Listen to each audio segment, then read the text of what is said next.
संगत जी, मेरे साथ ज़रूर बोलें जय गुरु जी, शुक्राना गुरु जी। संगत जी, हमारे गुरु जी इतने प्यारे हैं ना, इतने प्यारे। वो हर रूप में अलग अलग तरीक़ों से अपनी संगत को ब्लेस करते हैं, अलग अलग रूपों में हमें दर्शन देते हैं। किसी को ओम के रूप में, किसी को बटरफ्लाई के रूप में, और अपनी संगत को ब्लेस करते रहते हैं। वो संगत के कष्ट अपने ऊपर लेते हैं और उनको हमेशा ब्लेस करते हैं, उनके कष्टों को काटते हैं। सच में हमारे गुरुजी बहुत अच्छे हैं संगत जी, बहुत बहुत संगत का कल्याण करते हैं। हम गुरुजी का जितना शुक्राना करें वो कम है। संगत जी, एक बार आप भी मेरे साथ मिलकर करें शुक्राना गुरुजी। जय गुरुजी, शुक्राना गुरुजी, अनंतम अनंतम शुक्राना गुरुजी। संगत जी, यहाँ पर सत्संग शुरू करने से पहले एक बार हम मंत्र जाप करेंगे। ओम नमः शिवाय, शिवजी सदा सहाय। ओम नमः शिवाय, गुरुजी सदा सहाय। ओम नमः शिवाय, शिवजी सदा सहाय। ओम नमः शिवाय, गुरुजी सदा सहाय।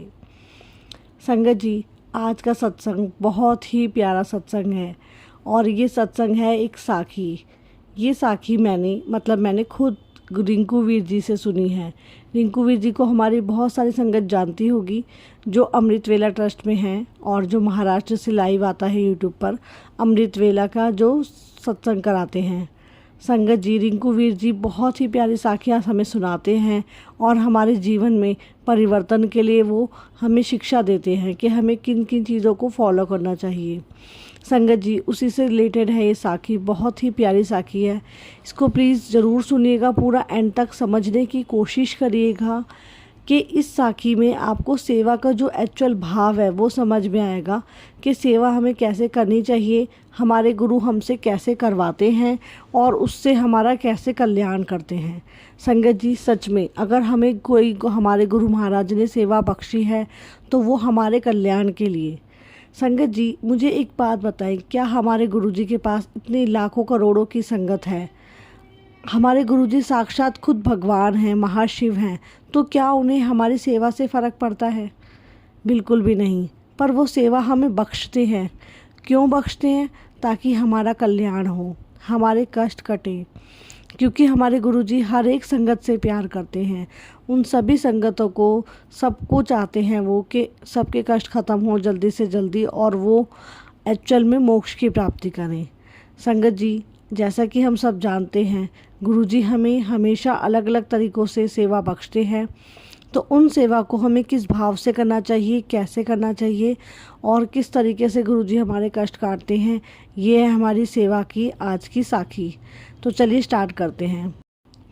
संगत जी, ये कथा है एक धनी व्यक्ति की, जो बहुत ही धनी है, संपन्न है, एक सिंपल और एक अच्छी लाइफ जी रहा है। जीवन बहुत अच्छा है, सुखद है, खेती बाड़ी है, किसान खेत में काम करते हैं, मज़दूर है, सब कुछ बहुत अच्छा है, आराम से ज़िंदगी चल रही है। उसके साथ ही संगत जी, एक बार उनके गांव में बहुत बड़े बड़े महापुरुषों का आना होता है। महापुरुष आते हैं, थोड़े दिन रुकते हैं और सत्संग कीर्तन करते हैं, संगत को जोड़ते हैं, उसके बाद चले जाते हैं। ऐसे सिलसिले चलते रहते हैं। पर इस बार जो महापुरुष आए, उनका एक अपना ही ऑरा है, बहुत ही सुंदर, बहुत ही अच्छे और बहुत ही ज्ञानवान। संगत जी, ये धनी व्यक्ति उन महापुरुषों के पास जाते हैं और उनके आगे हाथ जोड़ के बड़ी विनम्रता से बोलते हैं कि महापुरुषों, आप हमारे गांव में पधारिए हैं, हमारे भाग इस चीज़ के लिए बहुत धन्य हैं, आप हमारे गांव में आए। अब इस नाचीज़ को कोई सेवा भी बख्शिए ताकि आपकी कुछ थोड़ी सी सेवा भी कर सकूं मैं। तो इस बात से महापुरुष थोड़े से सोचते हैं, आंखें बंद करते हैं और फिर कहते हैं ठीक है, आप कल आइएगा, हम आपको सेवा बताएंगे। और इस तरीके से महापुरुष उन्हें वहाँ से भेज देते हैं। अगले दिन वो धनी व्यक्ति फिर से महापुरुषों के पास जाता है, बड़ी आराम से उनको प्रणाम करता है, बहुत ही श्रद्धा भाव से पूछता है, महापुरुषों, कोई सेवा बख्शे मेरे लायक, इस नाचीज़ को कोई सेवा दें। तो वो कहते हैं कि ठीक है, आप एक काम करें, कुएं से पानी भरने की सेवा आपकी है। आप ये ध्यान रखें कि जो भी साथ संगत हमारे साथ है वो सब, उनको किसी प्रकार की पानी की कमी ना हो। आप पानी की सेवा लें, कुएं से पानी भर के आप संगत को पहुंचाएं, ये आपकी सेवा है। इस पर वो धनी व्यक्ति कहता है, जो हुक्म महापुरुष हो, इस चीज़ को मैं ध्यान रखूँगा और मैं फॉलो करूँगा। ये कहते हैं। उसके बाद वो धनी व्यक्ति सेवा में लग जाता है। उसका डेली रूटीन होता है, सुबह उठकर अपने गुरु के चरणों में वंदना करके वो गांव के कुएं पर आता है और वहाँ से पानी भरता है। पानी भर भर के संगत को पहुँचाता है। इस तरीके से कई दिन बीत जाते हैं। पर क्योंकि वो धनी व्यक्ति है तो वो हमेशा वाइट कपड़े पहनता है। सफ़ेद कपड़े जब वो कुएं से पानी भरता है तो उसके कपड़ों पे बहुत ही मिट्टी लग जाती है, कपड़े गंदे हो जाते हैं। अब इस पर जब कई दिन हो जाते हैं सेवा करते करते, तो वो धनी व्यक्ति सोचता है कि डेली मेरे कपड़े इतने गंदे हो जाते हैं, तो मैं क्या करूं? क्यों ना अपनी जगह मैं किसी मज़दूर को लगा दूं। अगर वो मज़दूर मेरी जगह पानी भर देगा तो भी तो मेरी ही सेवा रहेगी, क्योंकि लगाया तो मैंने ही है उसे और तनख्वाह भी मैं ही दूंगा। और इस तरीके से वो धनी व्यक्ति अपनी जगह किसी मज़दूर को वहाँ पर खड़ा कर देता है और उसकी सेवा में लगा देता है। और इस तरीके से कुछ दिन बाद उसकी सेवा ख़त्म हो जाती है। धीरे धीरे समय बीतता है और आगे चल के उस धनी व्यक्ति के स्वास्थ्य में बहुत प्रॉब्लम आनी शुरू हो जाती है। वो बहुत बीमार रहने लग जाता है। अब उसको लगता है कि ये अचानक से मेरी तबीयत इतनी क्यों ख़राब हो जाती है। और तबीयत ख़राब होते होते उसकी तबीयत इतनी बिगड़ जाती है कि वो बिल्कुल बेड पर आ जाता है। अब ना वो उठ के वॉशरूम भी जा सकता है। इस हालत में वो अपने मन में विचार करता है कि मेरी ऐसी क्या गलती हुई है कि मेरी आज ये हालत है। मैं उठ के वॉशरूम भी नहीं जा सकता, जिसकी वजह से मेरे कपड़े इतने गंदे हो जाते हैं। मुझे अपने आप को देख के इतना फ़ील होता है, इतनी घिन आती है कि ये मेरी क्या हालत हो गई है।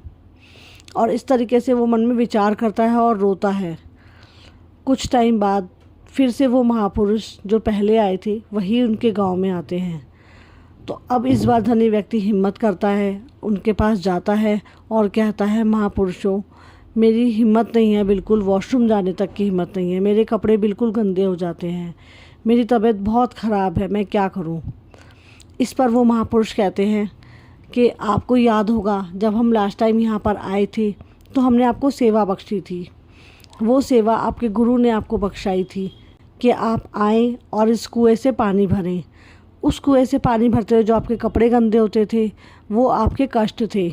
जो आज आपके कपड़े आपके वॉशरूम की वजह से गंदे हो रहे हैं, वो आपके कपड़े उस कुएँ की मिट्टी में निकल जाते। इसीलिए वो आपको सेवा मिली हुई थी कि अगर आपने वो सेवा अपनी निभाई होती तो आपको आज ये दिन नहीं देखने होते, वो आपके कष्ट वहीं कट जाते। और इस तरीके से उस धनी व्यक्ति को अपनी भूल का एहसास होता है। तो संगत जी इसीलिए कहते हैं कि जो हमें गुरु हमारी सेवा बख्शता है उसे हमें पूरी श्रद्धा और भाव से करना चाहिए। तो संगत जी हमें भी इस चीज़ का ध्यान रखना है कि जो गुरु हमारी हमें सेवा बख्श रहे हैं उसे हम पूरी श्रद्धा और भाव से करें। और संगत जी बस इसी के साथ मैं आज के अपने सत्संग को यहीं पर विराम देती हूँ। आई होप आपको सबको सेवा का थोड़ा सा भाव समझ में आया होगा। और इसी तरीके से संगत जी आप भी अपने सत्संग मेरे साथ शेयर कर सकते हैं। दिए हुए नंबर पे आप अपने सत्संग शेयर करें और गुरु जी का शुक्राना करें। एक बार मंत्र जाप के साथ हम सत्संग का यहाँ पर विराम देंगे।